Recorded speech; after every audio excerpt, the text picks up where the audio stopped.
horror movie? What? Let's make a horror movie? I wonder what we'll be like then. Brains in jars, I'm going to guess. We're a long way for God now, son. Slowly Coming out of his mouth. crawling out of his that's mouth, fucking stretching cool. his skin. Nice. So he doesn't save them, the bridge goes down, people die, and he's like, oh well, job done. Clarence? Can we try take two again? Yeah. All I'm saying is maybe don't trust sentient hats to make life-changing decisions, but... Thanks for your correspondence, J-Tubs. Hello there, and welcome to Let's Make a Horror Movie. This is a special episode because of the global quarantine. Dave and John, your normal presenters, cannot be together at the moment, but they are doing their best to try and prepare for upcoming podcasts, back for when they can get back together and do it together in person. So that is something to look forward to, but in the meantime, I'd like to introduce just Dave, and he can take it from there and see if he can say things that you will like to hear in your ears. Because that's really, ultimately, that's what he's trying to do. He's trying to say things that you would like to hear in your ears. Yeah? Like sort of candy for your ears. Yeah. Alright, well, without further ado then, let's crack on in. Did you tell them about the Let's Make a Horror Movie podcast? Did you tell them about the Let's Make a Horror Movie? Guys, I'm telling them, alright? Hush. Y'all telling them about that podcast y'all doing? Y'all telling them why Dave John can't be here today? Isn't he supposed to be dead? Look, guys, it doesn't matter, alright? It doesn't matter. Yes, Randy, you are not supposed to be here. Everyone thought you were dead. Robert, please, I think we've all had enough unless you've got Susan, alright? And I don't know what your name is. Let's go with Geordie Bloke. Right then, well, Geordie Bloke, if you could just hush for a moment. Alright. Hello, and welcome to Let's Make a Horror Movie. I say, am I late? Has he done has he mentioned already about the podcast? What we've been here late and such, I think you find, you've already missed a little bit of the explanation about what's happening right now with the lockdown and such, so, but of course it's not my place to say. Yeah, thanks guys. Yes, bloody hell, the two English blokes are here too. Alright. Dave, I'm sorry. Guys, shut the fuck up, alright? Dave's here now. He's getting on. We've done the explanation. And now Dave's started talking, alright? So, if we just keep it listening. Yep, no problem. Yes, understood, sir. Don't catch me. Otherwise, times like these, you see? Quite right, sir. Times like these, yes, quite right, sir. Yes, what he said, sir. Alright, thanks guys. As I was saying, this is the normally fortnightly podcast, where every fortnight, either me or my co-host John will write a sort of 20 to 30 minute horror movie pitch, walkthrough, synopsis, stroke short story, and then we'll pitch it to the other one. And then what happens is the other one's like, oh, what about this, and what about that? And then that's the episode. Listeners listen, then you write in or tweet or whatever, or use Semaphore on Instagram, and then we add your bits and bobs to the story, and then in theory we have a sort of pseudo-semi-completed horror movie picture at the end of it, which no one's going to make into anything. But nonetheless, it's something that we enjoy doing, and we wanted to sort of contribute to the horror pantheon in some fashion or form, and this is the best way we found to do it. If ever a real director or producer or scriptwriter ever listens to this, we would love to hear your thoughts, because we haven't got a fucking clue how any of this works. So this is just two guys blindly stumbling through something that they think they know how to do. Anyway, so that's how the podcast works. And as I say, because John isn't here, then you've just got me. We're going to try and figure out how we can do stuff together under quarantine conditions. But until we do, you're going to have to just put up with little snippets of crap from LMAHMpod towers. For anyone that remembers, last episode was episode 20. It was called King Fae. That was one of John's pictures. A pretty good one, I thought. Had some pretty manky stuff in it that really played into my own sense of horror. But yeah, no, it was cool. And so, normally what we would do in the episode is we would have feedback from listeners. So I've got an email here from J-Dubs, our North of the Wall Mothman-educated Scottish correspondent. So his email is entitled, "A quiche trots into the clearing." Dear Finding Susan, I'm so glad you found Susan as soon as episode 3. Bit of an anticlimax, I guess, but as your famous podcast catchphrase goes, you finds what you finds and you keeps what you can. You finds what you finds and you keeps what you can, mate. Is one finds what one finds and keeps what one can? Well, of course, sir. We always say, finds what you finds and keeps what you keeps. What? That's quite right. There's the rules of the street, isn't there? Alright, guys. We all love it, don't we? We all love you find what you find, you keep what you can. We do. But really, we must crack on. Alright? I never even got to say that catchphrase. Finds what you finds, keeps what you can. Yes, Woo! Randy. Thanks, All Randy. right. Yes. Alright, Dave, back to you. Fellas, I'm warning you.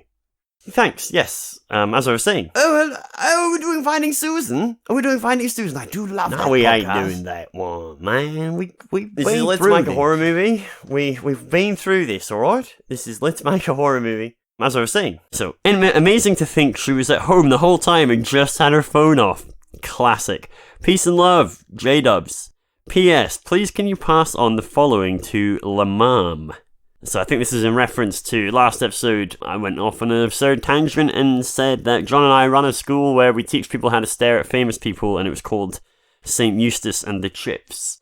So he says, Dear Headmaster and Headmistress of Creepers Peepers, brackets St. Eustace and the Chips, don't know why I bothered to email. I graduated recently and I've been staring at Dave for the last few weeks at a max range of 1.25 meters. I would say that I don't have a public profile and therefore, you're staring at me is only practice staring for a famous person. You really need to be under true famous person conditions. Staring at me with or without my knowledge is not going to give you the true scientific results that you would need really for a test like this. They would say it's not comparing apples with apples. That's what they would say. And by they, I mean all the people that are dead now. I like to compare apples. All right, Bob. Think we've had enough out of you, sir. Cool, well, wouldn't give for a green apple. Haven't seen a shiny green apple for years. I remember one gentleman used to have one. Right around town he did. Shining off that green apple. Someone stove his head in. Not me, course, sir. Course, not my place. Well, hell, ain't that a nice story? Ain't you just the cutest little Englishman ever to come up from Victorian London? I was going to say, mate, where was that story going? Stoving somebody's head in for an apple. Alright, guys? Yes? Guys, I hate to keep being the one. Nobody likes to be the guy, but I'm having to be the guy. Because you guys won't behave, alright? You keep on being the one. You didn't want to be the one, you didn't be the one. He's right. If you don't want to be the one. Robert. We've a little bit to get through here, so if you don't mind, let's crack on, hey? Yes. Yeah. He says, regarding the pitch, my favourite co-host input of all time, one word, quiche. Simple and elegant and elevated the whole pitch. I couldn't get on board with the rhythm of the pitch, if I'm honest. Loads of effort on the visuals, and I love the theme of building on real-world folklore. However, I feel like I'm missing the plot points. What motivates the couple to hunt for the mother? Yes, there is an odd wooden carving and a freaky experience in the house, but not enough of a hook for me to compel the pair to investigate further. Possibly there could be some kind of supernatural proof that the mum's not dead. I actually think that's quite a good point, J-Dubs, yeah. Oh, I guess this is the bit that John would normally speak. I think so. I think this is where he'd normally be like, oh, this is what I was thinking, and this is what I was writing about, and that's what I meant about that. Canny. Reckon you're right there. Yeah, this is where John would jump in with his thoughts. But I think Dave's going to probably address that a bit later on, if he doesn't already. Again, just one of those things that will probably become self-evident if we were all just quiet for a moment there. Alright, thanks guys. Anyway, he says, loved Clive, the kind of Renfield character, the chap in the asylum in Dracula, he's put in brackets. Yeah, I mean, I know that. John, I can tell you, John knows that too. Not only because Renfield is played by Tom Waits in the Gary Oldman version. Guys, possibly my favourite Tom Waits role, but then I'm a Tom Waits obsessive. So, anything goes as far as he could probably shit in his hands and clap, and I'd buy it on DVD. Anyway, he says, love the Clive, the kind of Renfield character, Again, I'd suggest some greater conflict in this encounter. Perhaps Clive kidnaps the pair and forces them into the company of the king. This would not allow the degree of research which saved the couple, but it would force the couple into the final conflict. With no time for research, the necklace being returned by the quiche mother could be enough to save them without the off-screen research. Peace and love, J-Dubs, PPS, please can you pass the following on to Hats It? Now for anyone who has forgotten, Hats It is another one of my flights of fancy. It's another one of our sister podcasts about where John and I try on hats, and then we audibly describe them, and then the audience, in theory, feeds back on those audio descriptions. At no point do we see us, we don't see the hats, we don't see us wearing hats. It's all done through audio description, just to give it that frisson of excitement, you know? So he says, Dear Hatsit, I'm writing to you for the last time. I implore you, why do you not consider a cap as a form of hat? I love caps, and there just isn't an audio outlet which caters for my enthusiasm to hear descriptions of caps, cap wearers, and capped heads. I've tried captivated and even popping a cap, but neither of these flagship shows has a feature for how caps look on the wearer's head. Please reconsider this arcane rule. Over 1,000 episodes and not once has a cap been given centre stage. Yours in headwear, J-Dubs. Y'all want to hear about caps being included? Y'all should check out Cappadocia.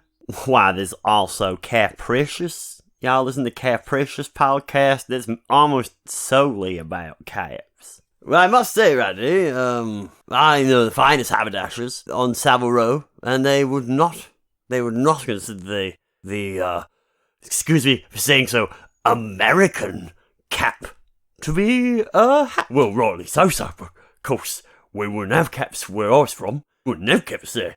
People will turn you away on the streets. You know, this is one where I'd love to join in, or really would, since we're all interrupting again, but this is not a Hatsit podcast catch-up. Alright? As we've explained before, this is Let's Make a Horror Movie.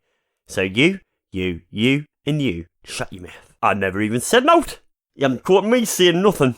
Anyways, I'm loving it though, because I love It's amazing. And J-Dubs, let me see him, man. Cracking feedback, mate. Listen, fair income and all that, but I reckon, honestly, come on. It's back today. Guys, look, I really appreciate the input, obviously. Always do. But look, it's a crowded house today. John's not here. And I don't want to sort of, step on his toes or anything. So, let's crack on. Great input, though. Obvs. Love your Hatsit feedback. The cap stuff has been a big problem. I'm not going to deny it's been a big problem for a long time.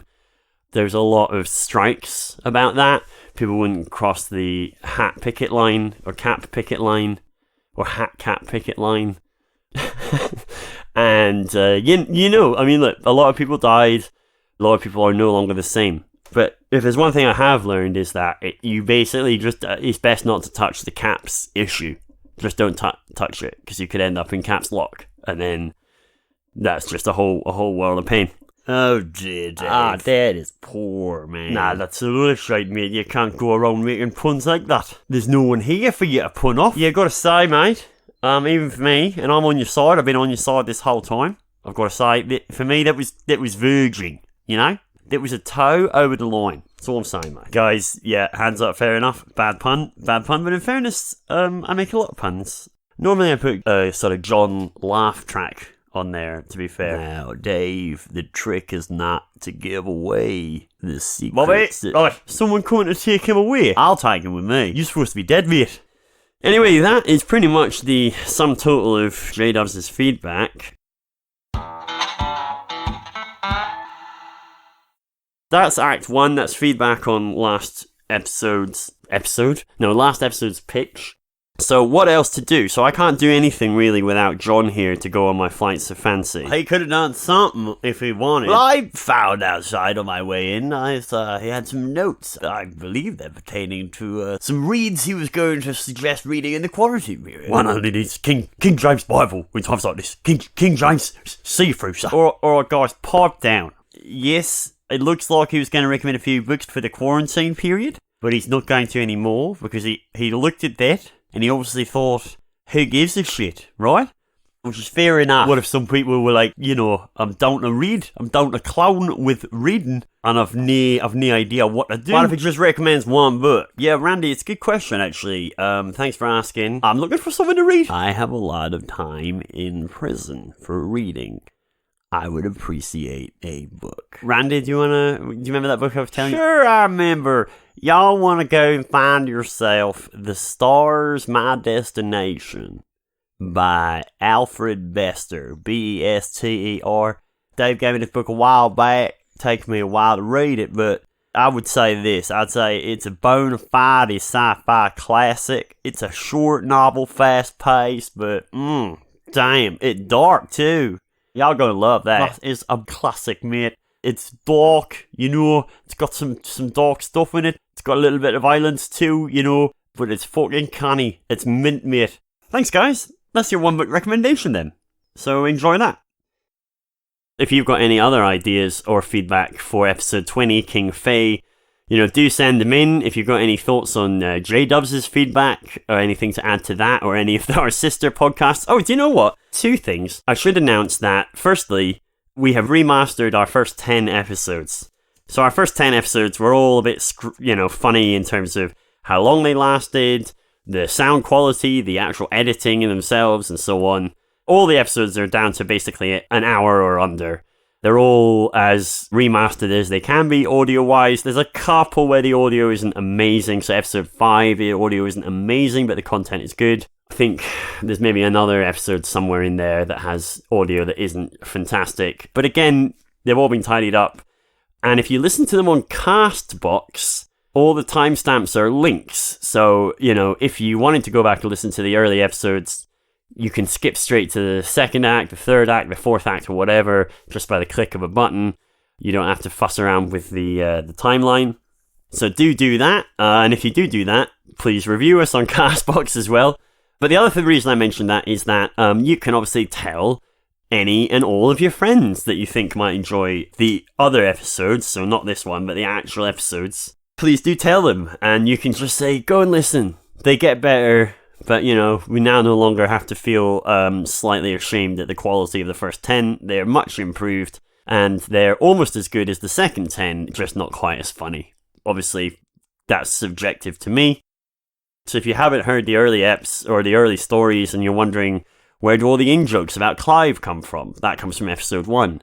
Where do all the sister podcasts come from? I'll tell you now in a second. And so on and so forth. So there's a lot of in-jokes and obviously a lot of references in the later episodes to earlier stories. So they're now all there and available in good quality. So go and have a listen and share them and tell friends. Literally any exposure at the moment would be good, because without proper new episodes to bring out, it's difficult to increase our audience. So any help from people who listen to this and actually like it would be appreciated. Obviously social media posting would be fucking phenomenal. But I get it if we're a kind of guilty pleasure that you'd rather nobody else knew about, I get it. But hey, got to ask, right?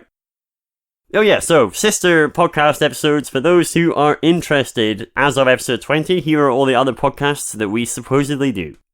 So we got Let's Bake a Horror Smoothie, that was from episode 8. Big Questions from episode 15, that was the Act 4 in episode 15, a lot of hilarity. Oh, that was me, Governor. I was in that episode. Talking about my fine coat, sir, and about how a gentleman would never tell how he got it. Gentleman would never ask. So. Oh, I remember that one, sure. Oh, that was fun. Boys on Bond from episode 10.